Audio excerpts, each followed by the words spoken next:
Dastak TV के मुअज़्ज़िज़ सामिन किराम, अस्सलामु अलैकुम वरहमतुल्लाहि वबरकातुहू। मुअज़्ज़िज़ सामिन किराम, उम्मीद है आप खैरियत से होंगे। आज की इस वीडियो में हम सुनेंगे कि किस तरह इब्लीस ने एक नमाजी की मदद की। वीडियो शुरू करने से पहले मेरी आप तमाम हज़रात से गुजारिश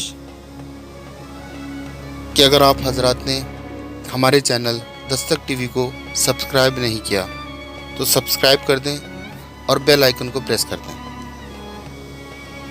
मुअज़्ज़िज़ सामिन किराम, एक शख्स मस्जिद में नमाज अदा करने के लिए अंधेरी रात में घर से निकला।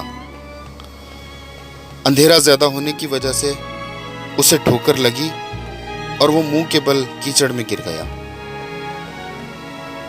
कीचड़ से उठकर वो घर वापस गया और लिबास तब्दील करके दोबारा मस्जिद की तरफ चल दिया।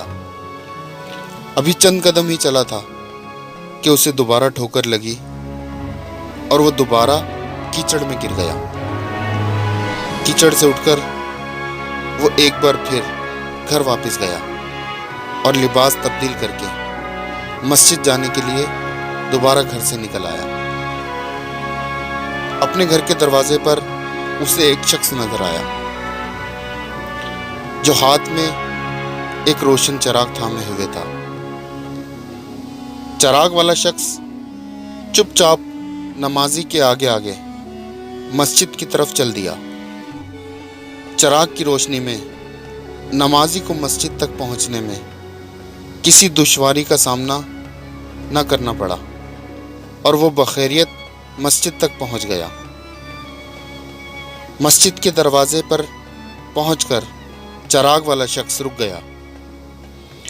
नमाजी उसे वहीं छोड़कर मस्जिद में दाखिल हो गया और नमाज अदा करने लगा।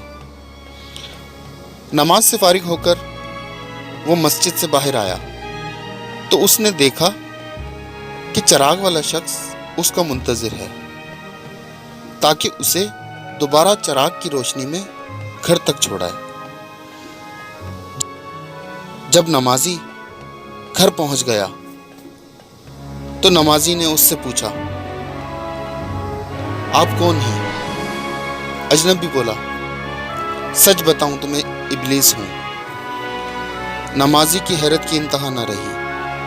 उसने पूछा, तुझे तो मेरी नमाज रह जाने पर खुश होना चाहिए था, फिर तू चिराग की रोशनी में मुझे मस्जिद तक क्यों लाया?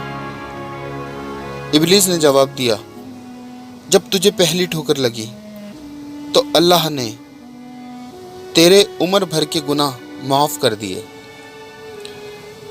जब दूसरी ठोकर लगी तो तेरे सारे खानदान को बख्श दिया। मुझे फिक्र हुई कि अब अगर तू ठोकर खाकर गिरा तो कहीं अल्लाह तेरे सारे गांव की मग़फ़िरत न कर दे। इसलिए चिराग लेकर आया हूँ कि तू बग़ैर गिरे मस्जिद तक पहुँच जाए।